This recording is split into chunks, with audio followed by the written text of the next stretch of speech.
Hello everyone, welcome back. I'm Kris. I had to adjust the camera. Every now and then it does an update. And when it updates, it throws the lighting haywire and it resets the camera. I don't know. It gets really annoying. All right. Well, this is part 2.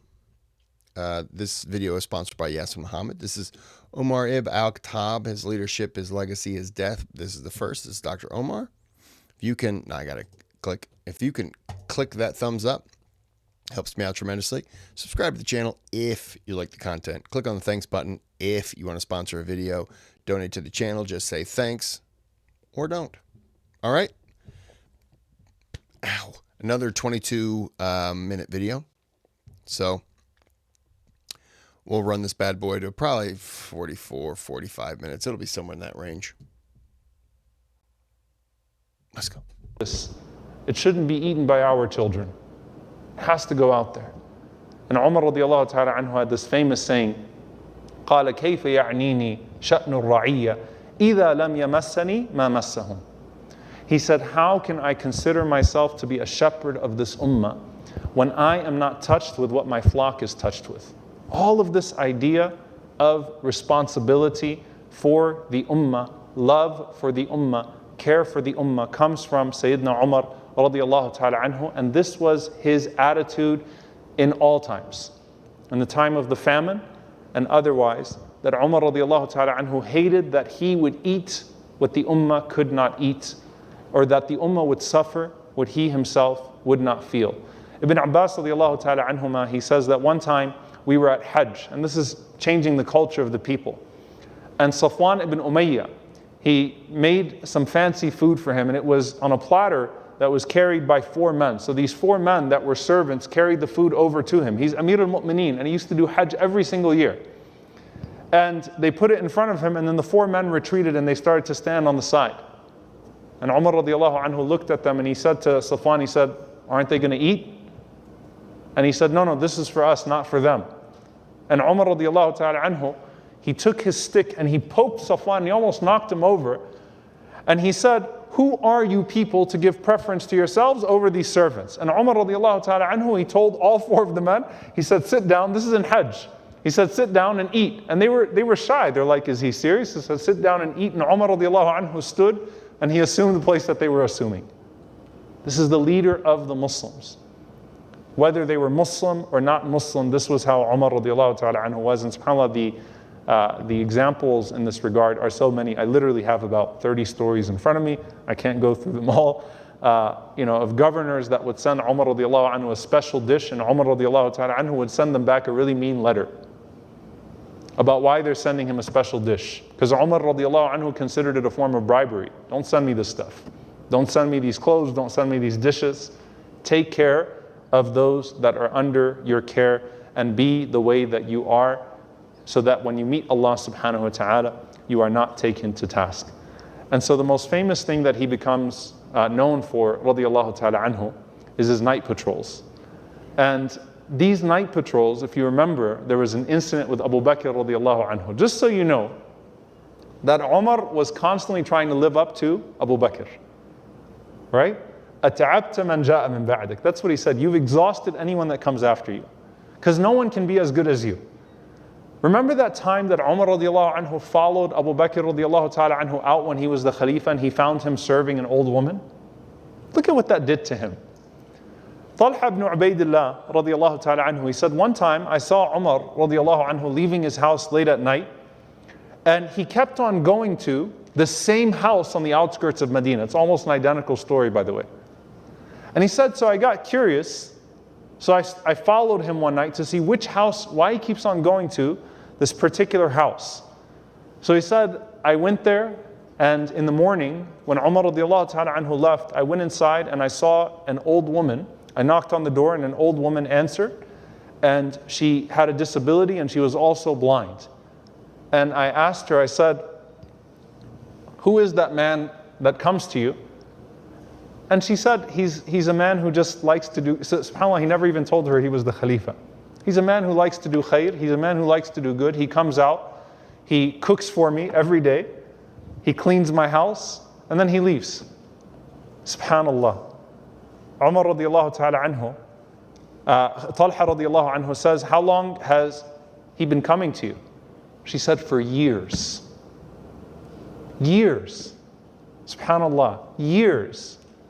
The man who is the most powerful man in the world and now commands the responsibility of almost every major city in the world, for years, he was making it a point to come out to my house and to cook for me and to clean.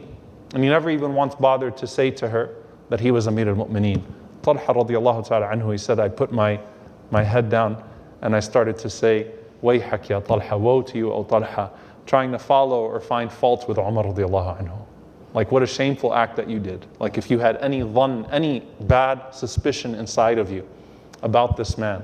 What a man, radiallahu ta'ala anhu, that with all of that responsibility was still finding time to do that. And this was following in the way of the Prophet sallallahu alaihi wasallam and in the way of his predecessor, Abu Bakr as-Siddiq radiallahu ta'ala anhu.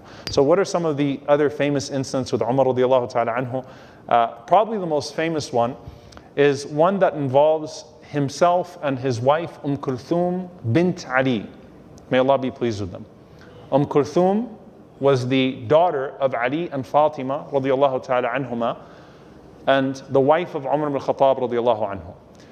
And one night, Umar ibn Khattab radiallahu ta'ala anhu goes out and he sees this wool tent. And it was the first time that he sees this tent, and he sees this man that is sitting outside the tent looking nervous. And he can hear a woman in pain, screaming in pain inside the tent. So Umar radiallahu anhu says, Assalamu alaikum, ma sha'nuk, what's going on? He says, Jazakallah khair, mur, go ahead. Just leave. He didn't know who he was. Be on your way, thanks for asking, but please go away. Umar radiallahu ta'ala anhu said, can you tell me what's happening to the woman that's inside the tent? He said, Jazakallah khair, can you please go? Like, you're annoying me now. Stop asking all these intrusive questions about me. Umar radiallahu ta'ala anhu said, can you just tell me what's going on with her? Because I'm hearing her screaming in pain. What's going on with her? And he said, you know, my wife is giving birth. Umar radiallahu anhu said, is anyone there inside with her? He said, nope. So mashallah, the man sitting outside while his wife is about to deliver a baby all by herself. There's no woman inside, no nurse inside, no one to help her. She's just going through the pain of labor by herself. So Umar radiallahu ta'ala anhu, he goes home, and it's late at night, and he says to Kulthum, this is how he presents the opportunity to Kulthum. He says, do you want to accept a good deed that Allah subhanahu wa ta'ala is presenting to you? Like, you want me to tell you about a great opportunity for you of khair, of ajr? Not like, come on woman, let's go, we got to help someone out. Like, he's telling Kulthum, there's a khair, there's a good deed, there's reward for you that is waiting for you. Do you want to participate in this reward that Allah subhanahu wa ta'ala is sending your way? So she said, of course. So he said, come with me. There's a woman that's delivering. And Umar radiallahu anhu, he says, what food do we have in the house? So she points to some flour. Umar radiallahu ta'ala anhu, he takes the flour and he takes some animal fat. He carries it together. He is the Khalifa of the Muslims, walking with Kulthum radiallahu ta'ala anha, the first lady of the Ummah, right? The granddaughter of the Prophet sallallahu alaihi wasallam, the daughter of Ali radiallahu anhu, the wife of Umar radiallahu ta'ala anhu. And they go to this house. Umar says, this is my wife, she's going to help your wife out. The man says, go ahead. She goes inside. Kulthum is helping this woman deliver a baby. Umar radiallahu ta'ala anhu, he says, help me set this fire. They're getting some wood together, setting the fire. Umar radiallahu ta'ala anhu starts cooking. And as he's making the food for this man's a Bedouin. He's just traveling through Medina. He has no idea what's going on here. After that, his wife delivers inside the tent, and she says, Kulthum calls out and says, Ya Amir al-Mu'mineen, congratulate your friend. Congratulate your new friend on his baby. And the man goes, Amir al-Mu'mineen? Like, subhanAllah, I forgot that I'm having a baby. Wait, you're Umar ibn Khattab? You're Amir al-Mu'mineen? SubhanAllah, that was the extent to which he would do so. And Umar radiallahu anhu said, don't worry about it, don't be afraid. He said, help me put this food into some plates. And he said that tomorrow, come to me, and inshallah ta'ala, there'll be some payment for your newborn child, something to help you all along with your newborn child. So this is Umar radiallahu anhu literally going out at night to literally deliver babies with his wife for a traveler that is unknown, and Umar radiallahu ta'ala anhu is unknown to him. Now, what gets really interesting with these night patrols, and I think is often missed beyond the inspiration of it. It's pretty impressive. I also probably would have been outside the tent. Hear all that screaming going on in there? I'm not going in there. There's probably blood everywhere. Sounds like a homicide. Yeah. What's going on in there? I don't know. She's murdering somebody or she's giving birth. I'm not quite sure. Omar would have just looked at me and been like, you have no idea. You didn't even bother to look? No, I have no idea. You hear that screaming? I'm not going in there. She could be fighting a bear. I don't know.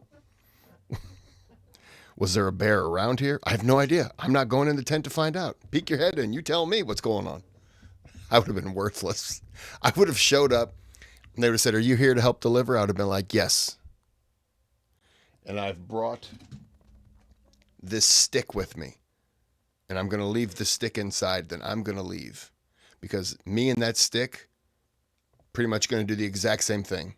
We're just going to lay on the floor. I'm going to pass out, but the stick at least is just going to lay on the floor.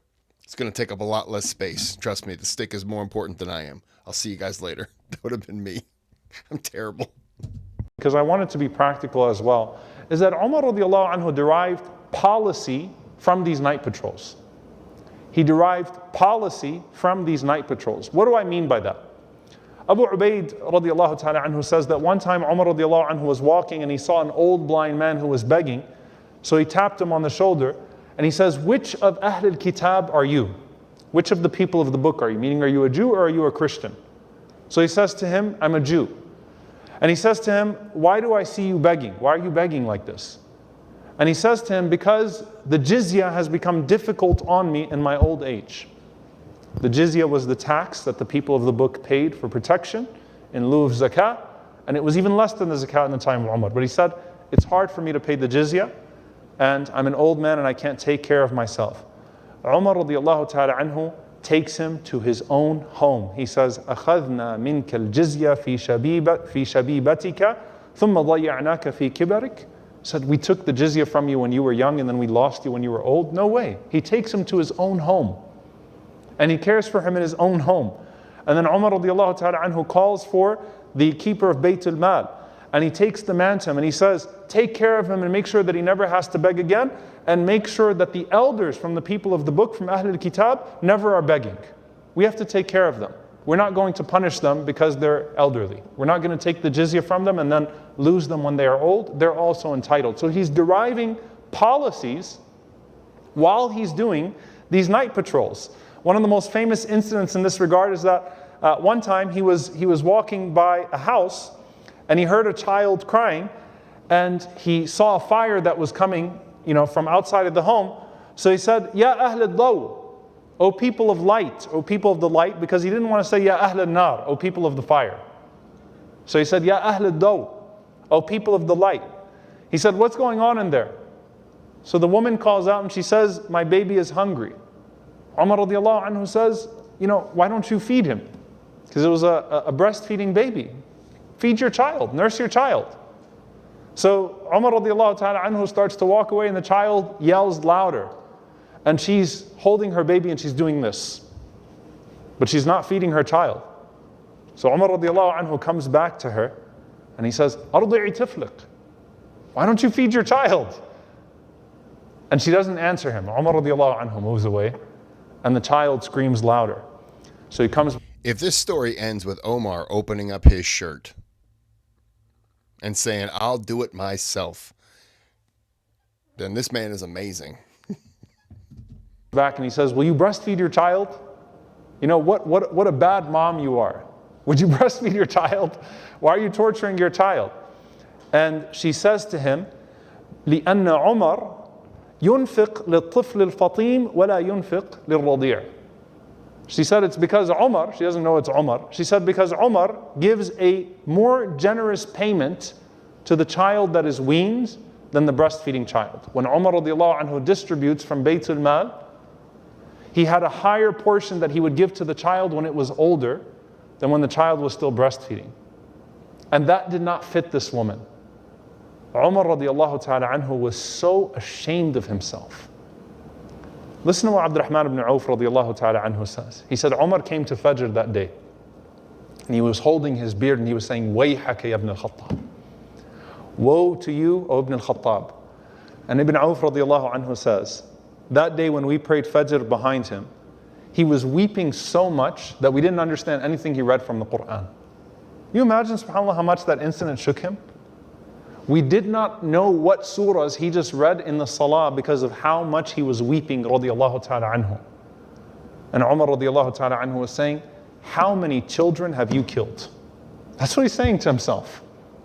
How many children have you hurt? How many children have been killed because of you, ya ibn al-Khattab? And so after he finishes the Fajr Salah, he says to them, tell your women, do not wean their children early, and they're going to receive the same amount of money both ways. Whether it is Fatim or Radi', whether the child is still breastfeeding or the child is older. So he's changing his policies on the basis of what? On the basis of this interaction with the people. SubhanAllah, he's amongst the people. That's one of the greatest lessons that we learn from him of leadership. When they talk about ivory tower and disconnect and you don't understand the condition of your people, Umar radiallahu anhu literally walks the streets of the ummah at night and adjusts state policy on the basis of what he is encountering from the pain of his ummah radiallahu ta'ala anhu. One of those other times that he changed the policy, by the way, was one time he passed by the house of a woman and the woman was crying and she was saying lines of poetry about being lonely. And Omar understood that this was the wife of a man that had been sent out in battle. So what does Umar radiallahu anhu do? He goes to Hafsa radiallahu anha, his daughter, in the middle of the night. And he knocks on the door. Hafsa radiallahu anha is worried, like, why are you coming in the middle of the night? Is everything okay? And Umar radiallahu anhu says, by the way, I just want to ask you, Kam tasbir al-imra'a ala zawjiha? How patient can a woman be? Or how many months can a woman be patient when her husband is gone? That's what you came to ask me? And she said, 1, 2, 3, 4 months is when it gets a little excessive. When you send out people in battle and they're gone for 4 months, it gets tough on her. So Umar radiallahu ta'ala anhu, what does he do? The next morning, he prays Salat al-Fajr and he announces a new policy. That when anyone is sent out in battle, this is in the middle of, all of these, battles with the Byzantines and with the Persians. He said that no one should leave for more than 4 months. SubhanAllah, he's adjusting on the basis of what? Hearing that woman complaining about her grief when her husband was gone for so long in a noble cause, in jihad fi sabilillah. And of course, SubhanAllah. This is just going to make the ending much worse, isn't it? Yes, it is. Yes, it is. They go on and on and on and on. In one of these situations, the end of the story, because it's a long story, that Aslam radiallahu ta'ala anhu, he says that one time Umar radiallahu anhu, he saw this hungry family at night and he spent the entire night collecting food for them, and then he went and he started cooking for them and he was carrying everything and the smoke was coming through his beard as he was cooking for this large family. And Aslam radiallahu anhu said, Ya Amir al-Mu'mineen, let me carry these things for you. And he said, are you going to carry my burden on Yawm al-Qiyamah? أتحمل عني يوم القيامة? SubhanAllah, that's the fiqh of Umar. You're going to carry my burden on the day of judgment? This is my burden. Radiyallahu ta'ala anhu. We also find that Umar radiyallahu ta'ala anhu has moments where night patrols went wrong. How did night patrols go wrong? Umar was so tall that sometimes he could see over the walls. So he had to lower his gaze when he was walking, right? And this is actually, subhanAllah, something that was very unique to him. Other people, right, they'd have to put their hands up and they actually used to measure their ceilings. Some of the historians say they used to measure their ceilings first and foremost by saying, if I put my hand up, can I touch the ceiling or not? And then I'll try to build over that. Umar radiallahu ta'ala anhu was just, or their walls, right? Umar was so tall that he has to put his head down when he's walking in the street so he doesn't accidentally see into people's homes. There's a couple in their backyard and they're just talking. They're just like, yeah, I have no idea. Whoa. Is that Slender Man? Who's walking by our fence right now? They wouldn't call it a fence. I'm sure they would have called it a wall. But just the sheer fear of, oh, That's okay. I think he's on stilts. He has to be on stilts. Or he's got a giraffe neck. One of them, but it's not human. I hope he's on stilts. Otherwise, Slender Man or a giraffe neck is just not human. Maybe it's like 2 or 3 people stacked on top of each other. That's another good guess. Yeah, either one of those. Maybe it's Omar. That's probably what it was, actually. Now you say that, that's the rational one. So it's got to be Omar. And I've never thought about it, but we're sitting down and our fence is at least 15 feet tall. We're going to have to get another fence. Can you just imagine him walking and there's a wall that's a little bit lower and he's like, I hate walking past this section. All right, hold on. I'm going to crawl. And people are like, what is he? Oh, he doesn't want them to see him. But it's a tall wall. Not when he's near it. It's not then. And so sometimes he heard things. Abdurrahman ibn Auf radiallahu anhu said that one time we were walking and we heard these loud voices inside of the door, and it was very clear that people were basically partying. They were drinking alcohol and they were partying. So Umar radiallahu ta'ala anhu grabbed my hand and he said, do you know whose house this is? And I said, no. Umar radiallahu anhu said, this is the house of Rabi'a ibn Umayyah ibn Khalaf. And he said, they must be drinking wine right now. What do you think? And Abdurrahman ibn Auf radiallahu ta'ala anhu said, I think وَلَا تَجَسَّسُوا do not spy on the people. فَقَدْ تَجَسَّسْنَا أو فَقَدْ تَجَسَّسْتَ. So, Allah tells us not to spy, and we just are spying and we are assuming things of them. So we should leave them alone. So Umar radiallahu anhu said, you're right, let's go. Let's get out of here. And another time, Umar radiallahu ta'ala anhu actually saw a man and he heard some singing and he heard some poetry and he heard all of these things. And Umar radiallahu anhu saw an old man and he was drinking wine and doing some other things that he should not be doing. And Umar radiallahu anhu shouted out to him and said, Ittaqillah, fear Allah, shouldn't you be waiting for your death? This is what you're doing in your old age? And the man said to him, no, you ittaqillah, you should fear Allah. You don't have a right to spy on me in my privacy. And Umar radiallahu anhu puts his head down, starts crying, and he goes away and he says, Ya Allah, he's right. I can't spy, I'm not supposed to see this stuff, I'm not supposed to know. And subhanAllah, the man. Okay, so this is unrelated, but he's talking about spying and it's truth time. Today at work, I was going for lunch and the other guy I was with didn't want to go anywhere. He just wanted to stay there and work a little bit longer. Stop. And so I'm taking the work van. Remember, it's truth time. I'm taking the work van and I turn this corner and there's a woman, tight jeans, wearing an orange jacket and like a little orange knitted cap, blonde hair, pushed to the side, halfway down her back, walking a dog, little dog. And I'm driving up and, I'm not paying attention to anything, but I zone in on the butt cheeks.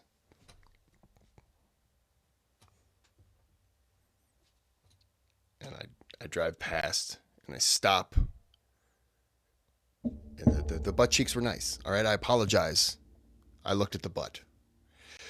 I stop at the stop sign. There's a couple cars going by, and I happen to look over to see this person walking up, and I realize, that's a guy.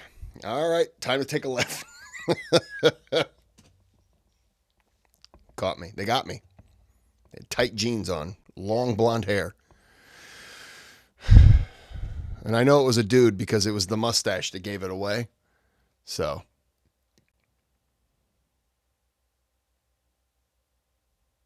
Don't spy. The point of this story is don't spy on butt cheeks because it could end up being not what you're...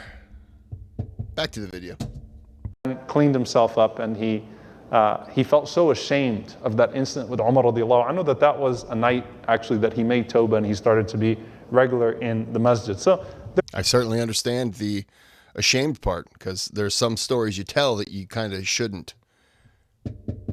That's between us. We won't. That doesn't go anywhere. there are numerous narrations in this regard. And one of the things that Umar radiallahu ta'ala anhu used to say to the people that were traveling with him at night, he said that know that Allah subhanahu wa ta'ala has servants who cause some falsehood to die by ignoring it and not giving light to it by mentioning it. So, sometimes you're going to hear things, you might suspect things. When we're doing these night patrols, we're out to take care of the ummah. We're not out to spy on the ummah. And that's actually something that's very important when you're asking about people. In what spirit are you asking about them? In what spirit are you asking about them? Are you asking about them in a way like, oh, have you heard about this person? We haven't seen them for a very long time. Or are you asking about them from a place of concern? And the greatest story, bidnillahi ta'ala, that we'll end with when it comes to the night patrols is, of course, the time that Umar radiallahu ta'ala anhu went out with Aslam. And as he was traveling the night, he overhears a conversation between a mother and her daughter. And the mother is telling her daughter to mix the milk with water, okay? And then to sell it in the marketplace. And she was a widow, and that was an orphan girl, so it was just the two of them. So she said, take the milk and mix it with water and then go sell it in the marketplace, because this is how we're going to make a living. And the daughter says to the mother that, oh, my mother, don't you know that Umar radiallahu anhu prohibited this? Amir al-Mu'mineen, he stopped us from doing this. He prohibited us from mixing the milk with water because it's a form of deception. She said, وَأَيْنَ Umar? And where is Umar? And she responds, يَا أُمِّي مَا كُنْتُ لِأُطِيعُهُ فِي الْعَلَنِ وَأُخَالِفُهُ فِي السِّرِّ. Oh, my mother, I'm not going to obey him in public and then disobey him in private. إِن كَانَ عُمَرْ لَا يَرَانَا فَإِلَهُ عُمَرْ يَرَانَا. If Umar doesn't see us right now, the Lord of Umar sees us. And Umar radiallahu anhu hears this entire thing. So Aslam, he says that Umar radiallahu anhu tells me, mark that door. All right, mark that door. He goes home that night and he gathers his sons. He said, who amongst you needs to get married? SubhanAllah, he didn't see the girl. He didn't want to punish the mom. He said, that voice is a voice of taqwa. That's a voice of piety. So he said, who amongst you needs to get married? So his son Asim was the only one of his sons that was not yet married. Umar radiallahu anhu says, all right, come with me. After Fajr, they pray Fajr. He takes his son Asim, he knocks on the door, and he asks the mother if her daughter is married or not. And he proposes on behalf of his son Asim to that young girl, the daughter of that mother who said, where is Umar anyway? And subhanAllah, it was through that mom that she would give birth to a daughter named Layla, and Layla was the mother of Umar ibn Abdul Aziz radiallahu ta'ala anhu. So subhanAllah, that incident is the incident from which Umar ibn Abdul Aziz was born.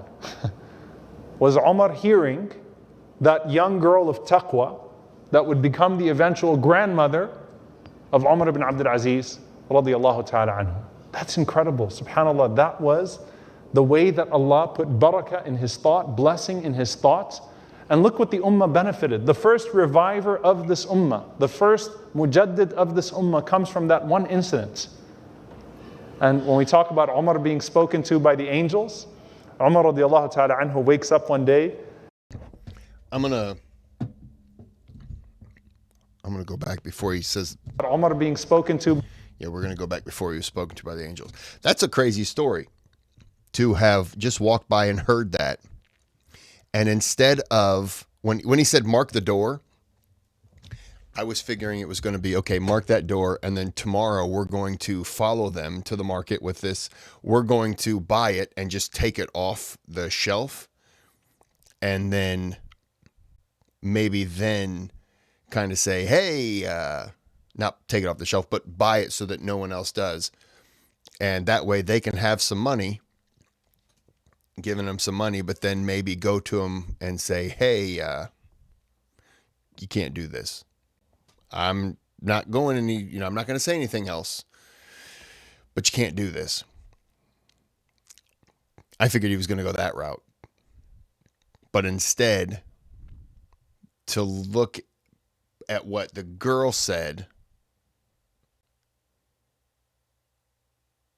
being that you can tell that she's a good person, she's a trustworthy person,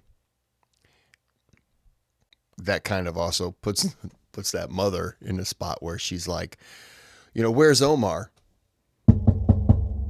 Are you serious? He's really here?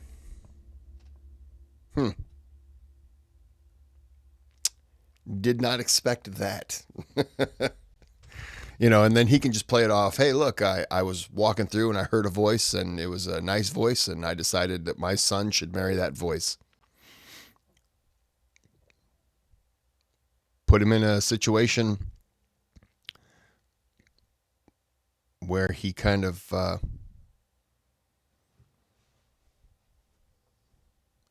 fixed it without shaming someone or putting them in a situation. And I get why you'd put water with the milk. I completely understand. Yeah, it's bad. But all right, well, this is part 2 of the last one, and I just know that the last part's just not. I'm not looking forward to doing the last 2 parts of this, especially when they're going to start talking about the death, because I've really started to enjoy the guy more than I remembered before, because I did the Islamic guidance video, and I liked him a lot. Maybe it's more detail, but I like him a lot more than I remembered. So I'm really going to dislike the last part. But anyways, we're going to end it here. We'll be back. I'm going to do the next 2 tomorrow, and then I am done. This is, I wasn't going to record this week. Definitely not recording next week. It's Thanksgiving. But I needed to get these 2 done. So anyways, till next time, have a good day, have a good night. And I'll be wearing a different shirt, and I won't have spilled coffee on it. I shouldn't have said that, because I will now. I just know it.